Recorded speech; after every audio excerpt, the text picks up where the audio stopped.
5, 4, 3, 2, 1 start. उपसभापति जी, अभी खाद्य स्थिति के ऊपर जो बहस चल रही है उसी से संबंधित दो बातों की ओर मैं मंत्री जी का ध्यान खींचना चाहता हूँ। अभी हाल ही में मैं अपने ज़िले में गया था। यद्यपि चारों तरफ इस बात का बहुत शोर है कि इस बार बहुत अच्छी फसल हुई है, लेकिन हमारे ज़िले में वर्षा बहुत देर से होने के कारण वहाँ पर फसल बहुत थोड़ी हुई है। इसलिए अगला जो वर्ष आ रहा है उसमें वहाँ पर खाने पीने की दिक्कत रहेगी।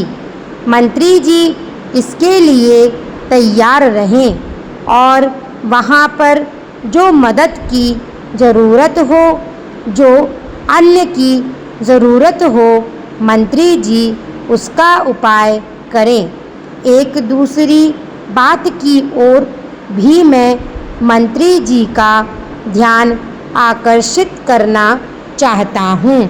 अभी गेहूँ की बुआई का समय है। केंद्र सरकार की तरफ से कहा जाता है कि हमने बीज का इंतज़ाम कर दिया है।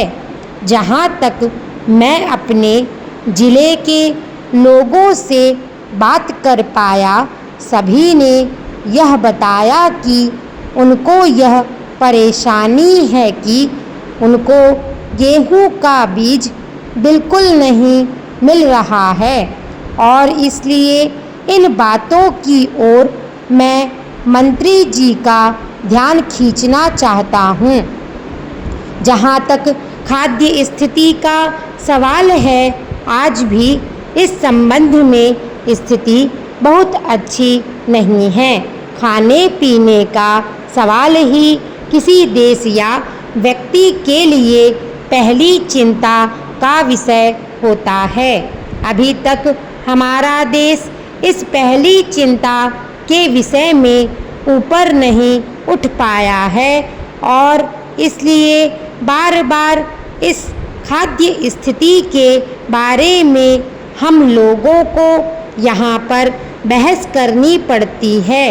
यह बात आज से 2 वर्ष पहले कही गई थी कि अब हम लोगों ने अच्छी खेती का इंतज़ाम कर लिया है और उसका नतीजा यह हुआ है कि हमारे देश में इतनी उपज होनी शुरू हो गई है कि जिससे अब अपने देश का काम चल सकता है। इस तरह देश को किसी बाहरी देश पर निर्भर नहीं करना पड़ेगा। यहाँ की पैदावार से ही अपने देश का काम चल सकता है। इस तरह का आश्वासन हम लोगों को दिया गया था और कहा गया था कि हरित क्रांति हो रही है, यानी खेती में ऐसी क्रांति हुई है जिसका नतीजा यह होने वाला है कि अन्न के मामले में हम लोग स्वावलंबी हो जाएंगे। लेकिन 2 वर्ष बाद फिर वही रवैया देखने में आया। पिछला वर्ष जो बीत गया है उसमें कहा गया था कि अन्न की कमी है। पहले जो कहा गया था कि अन्न का आयात खत्म कर दिया जाएगा, उसको भुलाकर फिर अन्न के आयात की तरफ ध्यान दिया गया और फिर हमारे यहाँ अन्न का आयात होना शुरू हो गया है।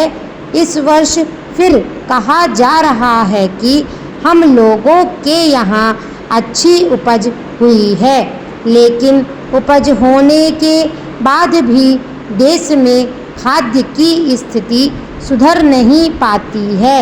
इसका कारण क्या है? इस तरफ भी माननीय मंत्री जी को ध्यान देना चाहिए ताकि आज जनता को राहत मिल सके।